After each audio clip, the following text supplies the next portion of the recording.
Boa tarde a todos. Meu nome é Mariana Cardoso. Eu sou aluna de doutorado no programa de pós-graduação em Biologia Parasitária e a minha pesquisa ela é realizada no Laboratório de Bioquímica e Fisiologia de Insetos, no IOC, na Fiocruz, Rio de Janeiro.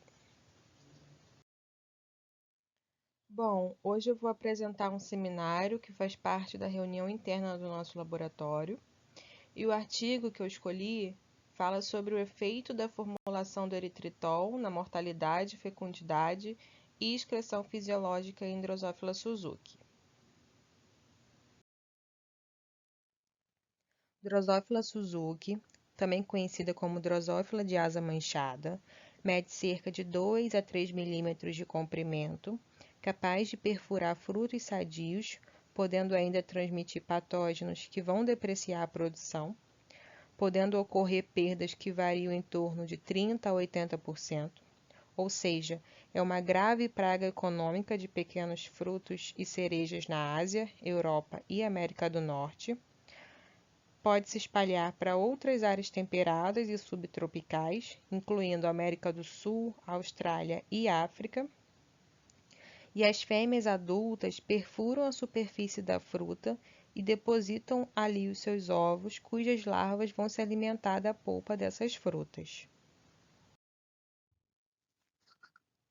Vale ressaltar que o açúcar, quando ele é misturado em formulações de inseticidas, eles vão agir como um fagoestimulante e, consequentemente, isso vai aumentar a sua eficácia. Os açúcares, eles são detectados e selecionados pelas moscas com base no seu valor nutricional.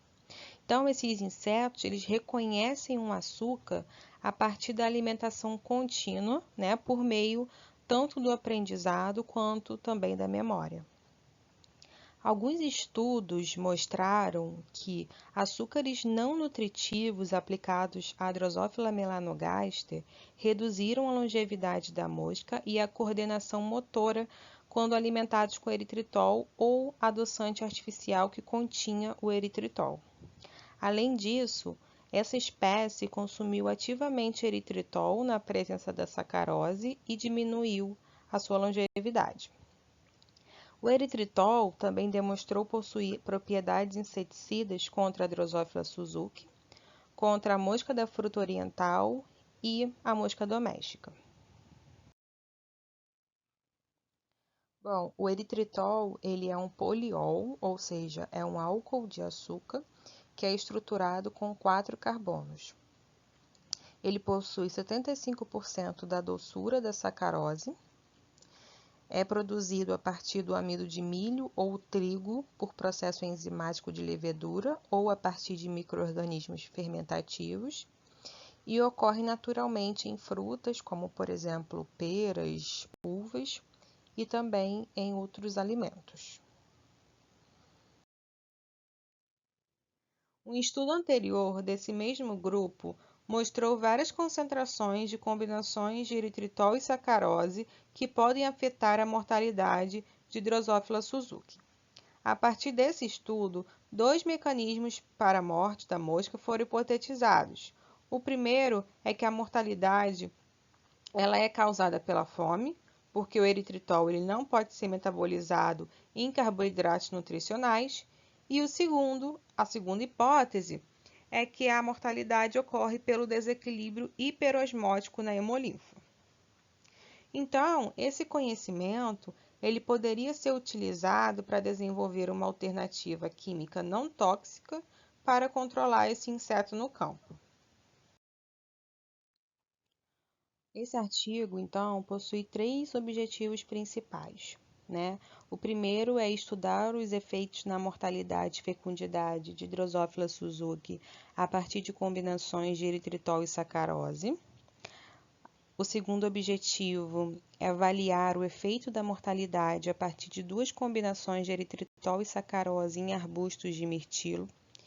E, por fim, determinar a presença de eritritol na hemolinfa e nos excrementos das moscas.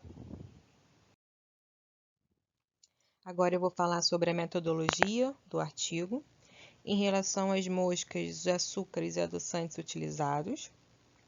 A colônia de Drosophila Suzuki foi mantida a 22 graus, sob fotoperíodo e umidade controlada.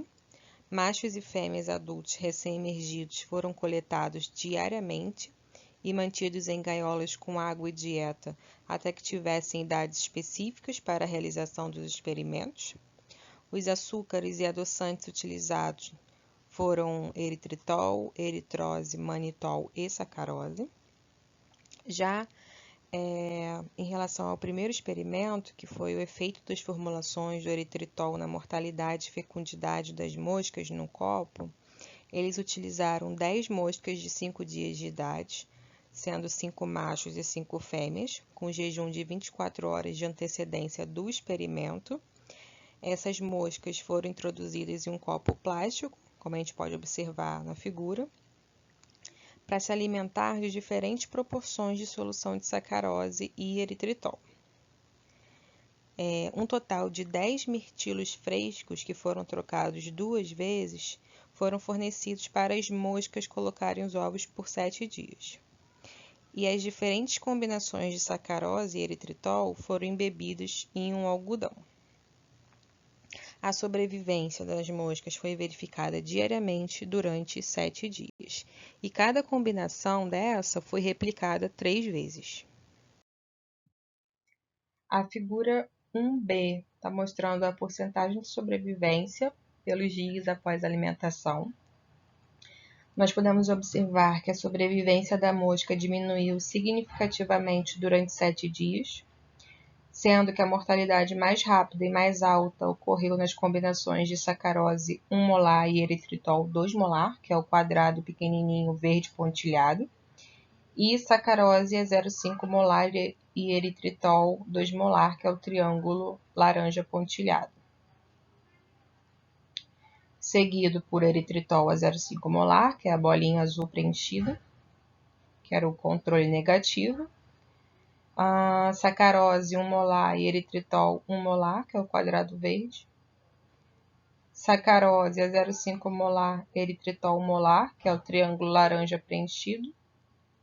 Seguido da sacarose 1 molar e eritritol a 0,5 molar, que é o quadrado verde vazio. E depois a sacarose a 0,5 molar e eritritol a 0,5 molar, que é o triângulo laranja vazio.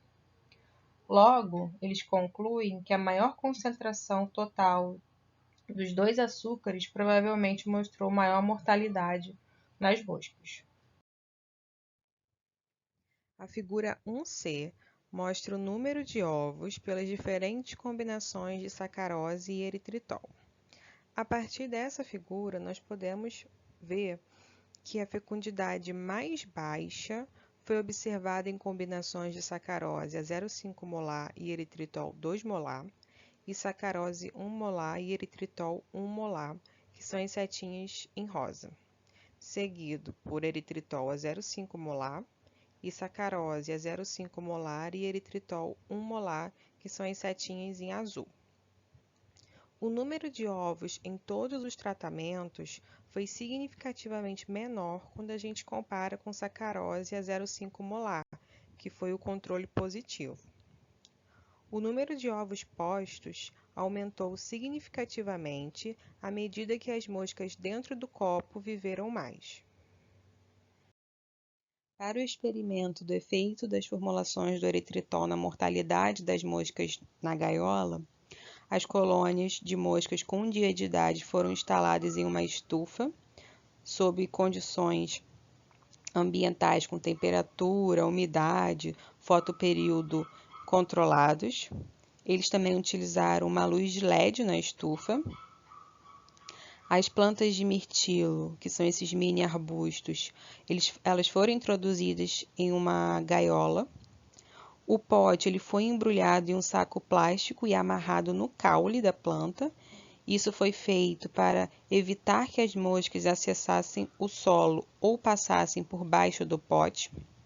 E isso garantiu que as moscas só pudessem usar os recursos alimentares ou os recursos hídricos que recebiam. 20 mirtilos frescos estavam pendurados em um recipiente em um galho, como podemos observar na figura, né, na parte inferior, cerca de 10 ml de sacarose e eritritol com as diferentes concentrações ou água foram pulverizados uniformemente em todo o mini arbusto, nas folhas e nos frutos. Em seguida, 30 moscas de 5 dias, sendo 15 fêmeas e 15 machos, foram soltos dentro da gaiola. E a partir de então, eles pulverizaram 10 ml de água nas folhas e nas frutas, uma vez ao dia durante 6 dias. E a sobrevivência das moscas foi verificada diariamente durante 7 dias. E cada combinação dessa foi replicada 3 vezes. Duas combinações de sacarose e eritritol que causaram maior mortalidade na figura 1b, ou seja, no experimento anterior, foram selecionadas para um teste em maior escala, que foi o teste na gaiola. A figura 2b mostra a porcentagem de sobrevivência pelos dias após a alimentação. Nós podemos observar que a maior mortalidade foi obtida a partir de 0,5 molar de sacarose e 2 molar de eritritol, que é o triângulo preenchido, seguido de 0,5 molar de eritritol, que é a bolinha pequenininha preenchida, e 1 molar de sacarose e 2 molar de eritritol, que é o triângulo preenchido pontilhado. Os dois controles, que foram 0,5 molar de sacarose e a água, no entanto, não foram significativamente diferentes nas taxas de sobrevivência. E, portanto, a mortalidade das moscas resultantes de cada tratamento foi mais pronunciada do que no teste anterior. Para a preparação da hemolinfa e dos excrementos das moscas, eles utilizaram mais de 20 moscas fêmeas com 5 dias de idade, em jejum por 24 horas. Essas moscas foram introduzidas em um copo e foram expostas a soluções de sacarose a 0,5 molar, ou sacarose 0,5 molar e eritritol a 0,5 molar, ou sacarose a 0,5 molar e eritrose a 0,5 molar por 24 horas. Para coletar a hemolinfa, moscas alimentadas foram anestesiadas com CO2 e foi realizado um pequeno orifício lateralmente, acima da asa. Todas as pernas foram removidas para evitar contaminação potencial com açúcar. No artigo, essa metodologia está mais detalhada, né? Eles falam mais sobre as etapas da centrifugação até chegar na análise do açúcar. Já para a coleta dos excrementos, as moscas de 5 dias foram submetidas ao jejum por 24 horas antes e foram alimentadas com soluções de açúcar. Um filme plástico transparente foi enrolado e colocado no tubo. O filme foi exposto por 24 horas às moscas, depositando ali os seus excrementos. Depois que o filme foi removido do recipiente, 20 pontos de fezes e 20 pontos vazios como controle foram marcados no outro lado do filme, sob a luz, no qual foi lavado suavemente por pipetagem algumas vezes, para coletar o excremento. As amostras foram então armazenados a menos 20 graus e até o processo de precipitação e derivatização antes da análise por cromatografia gasosa. Os derivados do açúcar coletados da hemolinfa e do excremento foram analisados por cromatografia gasosa, equipado com um detector seletivo de massas e uma coluna HP5MS. E eles comentam que utilizaram o manitol como um padrão interno. Para determinar a presença e a quantidade de açúcares na hemolinfa e nos excrementos das moscas, cada açúcar foi analisado por cromatografia gasosa acoplada à espectrometria de massas. A figura 3 mostra o perfil dessa cromatografia de derivados de açúcar. Na letra A, o padrão. Na letra B, a hemolinfa e na letra C, os excrementos. nós podemos observar que alguns açúcares foram claramente detectados e medidos com seus tempos de retenção. Na letra A, podemos observar que foram encontrados eritrose, eritritol, glicose, manitol, sacarose e trealose.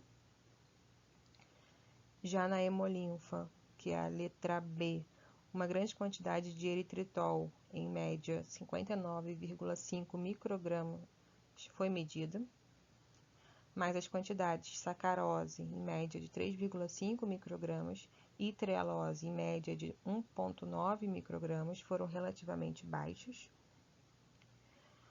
Já na letra C, o eritritol também foi detectado em média de 2,1 microgramas nas fezes dessas moscas alimentadas, embora o nível fosse muito mais baixo do que na hemolinfa. Os outros dois açúcares, entretanto, não foram observados nas fezes. A figura 4 mostra a quantidade de açúcares em microgramas determinados na hemolinfa e nos excrementos das moscas alimentadas com eritritol. Nós podemos observar que na hemolinfa foram detectados grandes quantidades de eritritol e baixas quantidades de sacarose e trealose. Já nos excrementos das moscas, foi encontrado baixa quantidade de eritritol, mas os outros dois açúcares, sacarose e trealose, não foram detectados. Bom, agora eu vou comentar sobre os principais pontos da discussão do artigo.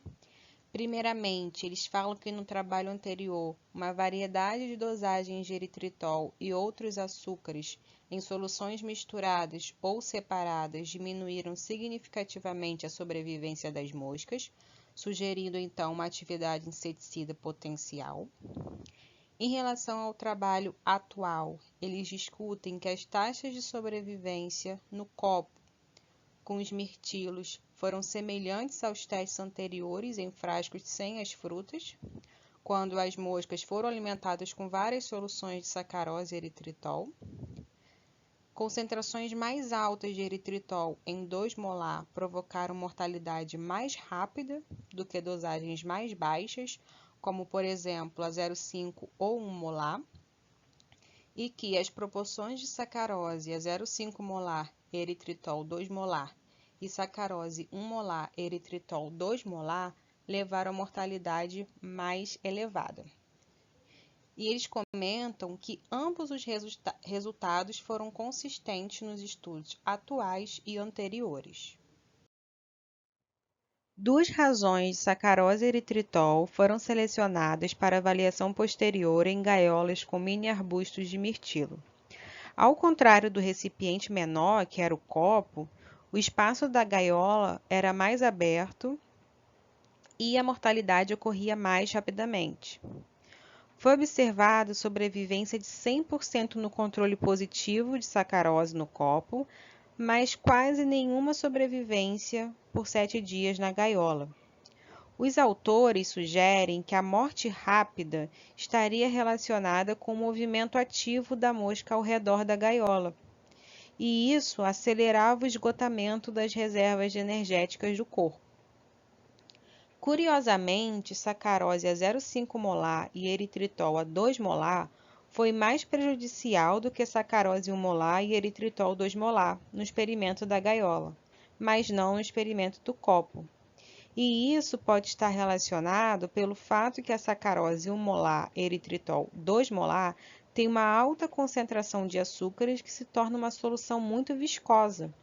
E aí, quando essa solução é pulverizada sobre uma planta, a mosca ela pode ter dificuldade na ingestão. Os autores discutem que seria interessante elucidar a via metabólica do eritritol na mosca, pois até o momento nada se sabe sobre a via nutricional e a absorção do eritritol. E isso requer o rastreamento da presença do eritritol no sistema digestivo do inseto. Nesse estudo, uma grande quantidade de eritritol foi detectada na hemolinfa e nos excrementos. Em contraste, a sacarose foi encontrada em níveis muito baixos na hemolinfa. Eles sugerem que o eritritol é transportado diretamente do intestino médio, sem ser metabolizado e armazenado, mas é acumulado na hemolinfa, que por sua vez eleva a pressão osmótica. Portanto, a formulação do eritritol ele pode ser um inseticida potencial, utilizado sozinho ou combinado com inseticidas convencionais ou biológicos para aumentar assim a sua eficácia.